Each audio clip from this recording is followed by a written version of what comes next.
বন্ধুরা নমস্কার। যতনন্দ কুলুঙ্কা। রাজ্যে বেকার যুবক যুবতীরা কি সরকারের ওপর আস্থা হারাচ্ছে? তারা কি ক্ষুব্ধ? তারা কি মনে করছে যে এই সরকার আপনার যতদিন থাকবে ততদিন সরকারি চাকুরি পাওয়ার তেমন কোনো সুযোগ নেই? তারা কি বিশ্বাস হারিয়ে ফেলছে?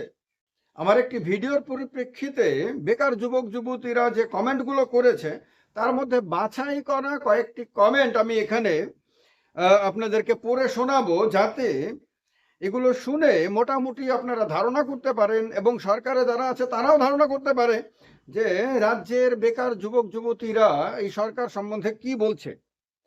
আমি একটা ভিডিও করেছিলাম যে সরকার বেকারদের চাকুরি কবে দেবে, সেই ব্যাপার মূলত টেট যে আপনার কোয়ালিফাইড তাদের যে সাম্প্রতিক যে বক্তব্য তার পরিপ্রেক্ষিতে ভিডিওটা করেছিলাম এবং এটা অনেক মানুষই দেখেছিল, অনেক মানুষই সমর্থন করেছিল, অনেকেই বলেছিল ফেসবুক এবং ইউটিউব দুটো মিলিয়েই যে এটা একেবারেই সঠিক এবং সময় উপযোগী, এবং তারা ধন্যবাদ জানিয়েছিল এই চ্যানেলকে।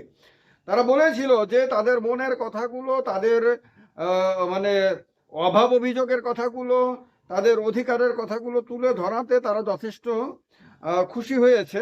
এবার কথা হলো, তাদের মধ্যে কয়েকটি কমেন্ট এসেছে, আমি সবার নাম টাম বলছি না, কারণ এখানে আপনারা জানেন যে অনেকেই নামটা এমন দেয় যেটাতে তার অ্যাকচুয়াল পরিচিতি বোঝা যায় না।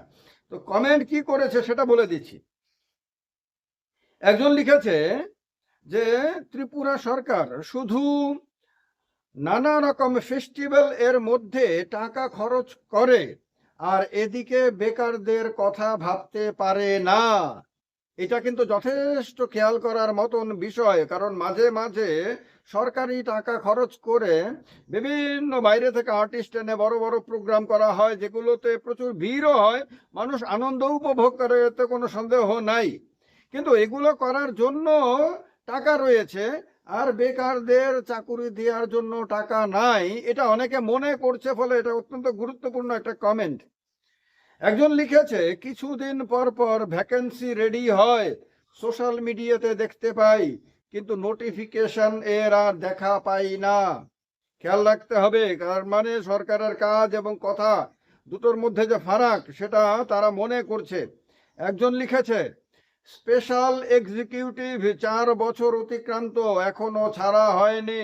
স্পেশাল এক্সিকিউটিভ নেওয়া হবে বলে প্রচুর বড় বড় কথা বলা হয়েছিল ভাষণে, এমন ভাবে মানে যেন দুনিয়া উল্টে ফেলা হচ্ছে এরকম ভাবে ভাষণ দেওয়া হয়েছিল। কিন্তু বাস্তব ক্ষেত্রে স্পেশাল এক্সিকিউটিভদের বিষয়টা নিয়ে কি অবস্থা, এটা কমেন্ট করে তারা বলছে, এখানে আমার কোনো মানে বলার মতন বিষয় না, এটা তারা বলছে। বেকার যুবক যুবতীরা হয়তো তারাই চাকুরি প্রার্থী। একজন বলেছে স্পেশাল এক্সিকিউটিভ রেজাল্ট আর কবে দেবে? ভাবতে পারছেন, যদি 4 বছর লাগে, 3 বছর, 4 বছর, এমনকি 2 বছর, কেন 1 বছর কেন লাগবে? 1 বছর কেন লাগবে? একটি সরকার যদি পরীক্ষা নেয়, তার জন্য প্রতিষ্ঠান আছে, নির্দিষ্ট সংস্থার হাতে দায়িত্ব দেওয়া হয়, তাদের এখানে এক্সপার্টরা বসে থাকে, ফলে পরীক্ষা নেয়া, নোটিফিকেশন বের হওয়ার থেকে শুরু করে আপনার পরীক্ষার রেজাল্ট আউট করা পর্যন্ত 1 বছর তো লাগার কথা না। হয়তো খুব বেশি হলে 6 মাস, 7 মাস বা 8 মাস লাগতে পারে, এর বেশি তো লাগার কথা না। সেখানে বছরের পর বছর ধরে আপনার ঝুলিয়ে রাখা হবে কেন? একজন লিখেছে সরকার বেকারদের কর্মসংস্থানের চেয়ে জায়গার নাম, প্রতিষ্ঠানের নাম পরিবর্তনে আরো বেশি মনোযোগী। তার মানে ওই যে মাঝে মাঝে যে নাম টাম পরিবর্তন করার, এটা তো সারা ভারতবর্ষে একটা খেলার মতন হয়ে গেছে বিষয়টা। আসল কথা হলো কাজ কি করছো। একটা জায়গা বা একটা প্রতিষ্ঠান যেটা বর্তমানে রয়েছে অন্য কেউ তৈরি করেছিল, অন্য কোনো সরকারের আমলে তৈরি হয়েছিল, সেটার নাম পরিবর্তন করলেই তার ক্রেডিটটা তো নতুন সরকারের হাতে চলে আসে না। সেইখানে সে তাকে মানুষ দেখবে সে নিজে থেকে নতুন কি করেছে। তো এগুলিকে মানুষ কি দৃষ্টিতে দেখে, এই কমেন্টগুলো কিন্তু তার প্রমাণ। একজন লিখেছে 2022 সালে এসটিজিটি পরীক্ষা নেওয়া হয়েছিল, কিন্তু রেজাল্ট এখনো পর্যন্ত প্রকাশ করা হয়নি। টিআরবিটি কি বলছে? এসটিজিটির পরীক্ষা 2022-এ নেওয়া হয়েছিল, 2022-এর পরে 23, 24, 25 আর আগামীকালকে 26 হয়ে যাবে।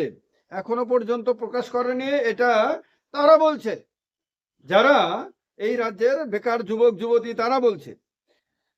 একজন লিখেছে, সরকার ঠিক চাকরি দেবে, কিন্তু সেটা এমন সময়ে যদি হয় যখন আজকের সরকারের শুভচিন্তকরাই সরকারের থেকে মুখ তুলে নেবে।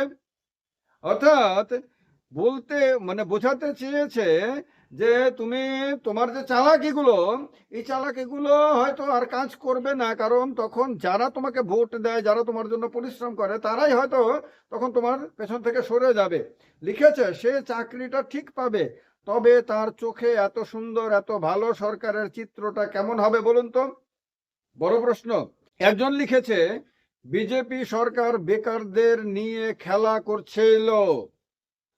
মানে বেকারদের মধ্যে কারোর ধারণা হচ্ছে যে সরকার মানে বিজেপি সরকার তাদেরকে নিয়ে খেলা করছে। আরেকজন লিখেছে পুরোপুরি ব্যর্থ সরকার। একজন লিখেছে 2028-এর ইলেকশন নজদিক হলে আরো জুমলা বচন হবে বেকারদের নিয়ে, মানে আরো অনেক ধরনের প্রতিশ্রুতি দেওয়া হবে বেকারদের। মানে ইলেকশন এলে পরে তারা তাদের বেকার দরদ উঠলে পড়বে, এইটা বোঝাতে চেয়েছে এখানে হয়তো। একজন লিখেছে যে দাদা বিজেপি সরকার মানে শুধু ভালো ভালো জুমলা বচন ছাড়া আর কিছু না। এই যে বেকারদের যে মন্তব্যগুলো, এমনিতেও মানুষ কি ভাবছে এগুলো আর সরকারের কাছে আসে না, কারণ সরকার আপনার 2018-র পরে প্রতিবাদ বিরোধিতা এগুলোকে একরকম মানে কি বলবো যে ভয় দেখিয়ে দমন করে দিতে চেয়েছে। এবং সরকার মনে করেছে, যেটা দিল্লির নেতাদেরও হয়তো পলিসি, যে কোনো বিরোধিতা করা যাবে না, কোনো প্রতিবাদ করা যাবে না, আমাদেরকে সবাই প্রশংসা করতে হবে, সববার বলতে হবে আমাদের মতন এই রকম দারুণ সরকার, আমাদের মতন এরকম অস্বাভাবিক অসাধারণ সরকার আর কোথাও নেই। অন্যদেরকে নিন্দা করা যাবে, বিরোধী দলগুলোকে নিন্দা করা যাবে। বিরোধী দলগুলো যখন ক্ষমতায় ছিল তখন তাদের মানে তারা কোনো ভালো কাজ করেনি, এই কথাগুলো বলা যাবে, এই কথাগুলো প্রয়োজনে রাস্তায় নেমে চিৎকার করে বলা যাবে। কিন্তু সরকারে যারা আছে তারা এত মহান, এত বিশাল, এত ক্ষমতাশালী যে তাদের কোনো সমালোচনা করা যাবে না, তারা সব ভালো করছে এইটাই বলতে হবে, এই রকমটাই মনে করেছিল। আর এর ফলে মানুষের মধ্যে যে ক্ষোভটা সেটা প্রকাশিত হয়নি, এইটা জমাট বেঁধে যায়। এই জমাট বাঁধা ক্ষোভ কিন্তু এখন একটু একটু করে মানুষ প্রকাশ করছে, এবং এখন এটাকে আর সামাল দিতে পারছে না। কিন্তু এখন সারা দেশের দিকে যদি তাকানো যায় সোশ্যাল মিডিয়ার কল্যাণে, কারণ সোশ্যাল মিডিয়ায় একমাত্র মিডিয়া যাতে আপনার দুই তরফা যোগাযোগে দেখা যায়। কারণ আপনার আমি যখন টিভি চ্যানেলে আপনার বসতাম, টিভিতে পর্দায় আমাকে মানুষ দেখতো, তখন আমার কথা মানুষ শুনতো, মানুষের কথা কিন্তু শোনার কোনো সুযোগ ছিল না আমার কাছে। এখন এই যে চ্যানেলে, এই যে সোশ্যাল মিডিয়াতে বক্তব্য রাখছি, এই বক্তব্যের পরিপ্রেক্ষিতে মানুষ যা শুনে কি ভাবছে, মানুষ কিন্তু সেটা প্রকাশ করতে পারে, তার ঠিক নিচেই কমেন্ট বক্সে কমেন্ট করে কিন্তু মানুষ জানিয়ে দিতে পারে। ফলে রিয়েল টাইমেই মানুষ সঙ্গেই মানুষ তাদের মতামত জানিয়ে দিতে পারে।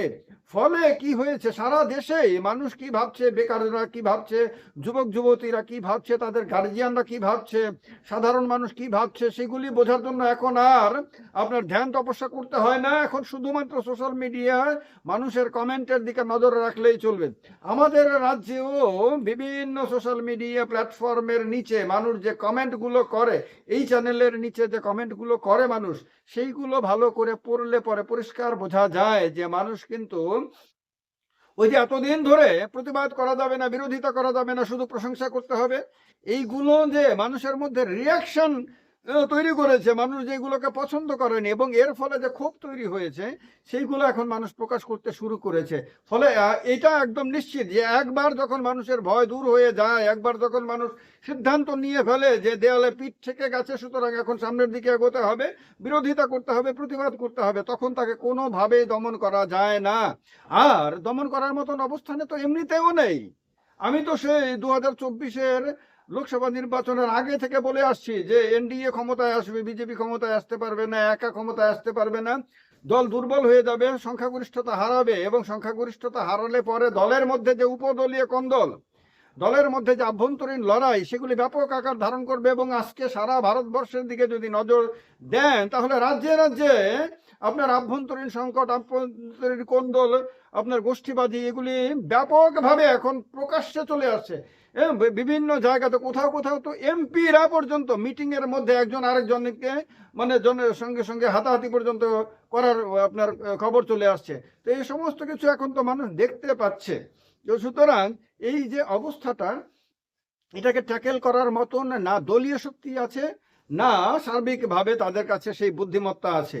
ফলে এই অবস্থাতে বেকার যুবক যুবতীরা, এই রাজ্যের বেকার যুবক যুবতীরা কি ভাবছে, কি বলছে এবং তাদের মধ্যে কতটুকু ক্ষোভ জমে রয়েছে, তাদের সরকারের উপর আস্থা কতটুকু, অনাস্থা কতটুকু, কয়েকটি কমেন্টেই তা মোটামুটি ভাবে আইডিয়া করা যায়। কারণ এমনিতেও যে স্যাম্পল সার্ভেগুলো হয়, স্যাম্পল সার্ভে মানে স্যাম্পল নিয়ে সার্ভে করা হয়, সব মানুষের কাছে কিন্তু যাওয়া হয় না। যে লক্ষ লক্ষ মানুষ যারা বসবাস করে একটি রাজ্যে, তাদের সবার ঘরে ঘরে গিয়ে তাদেরকে জিজ্ঞেস করা হয় না, স্যাম্পল সার্ভে। তো সুতরাং এই কমেন্টগুলো কিন্তু এক ধরনের স্যাম্পল সার্ভে হিসাবে আপনারা নিতে পারেন এবং অনুমান করতে পারেন যে রাজ্যের যুবক যুবতীদের মধ্যে সরকারি চাকুরি সম্বন্ধে এবং সরকারের আপনার পলিসি সম্বন্ধে বা শাসক দলের পলিসি সম্বন্ধে কি ধারণা তৈরি হয়েছে। যারা বোঝার তারা বুঝবেন, যারা বোঝার না তারা বুঝতে পারবেন না। যাই হোক, ভিডিওটা শেষ করছি, কিন্তু আপনারা আপনাদের মতামত এরকম ভাবে দিতে থাকবেন। ভালো থাকবেন। যত নরক খোলঙ্কা, সবাইকে নমস্কার।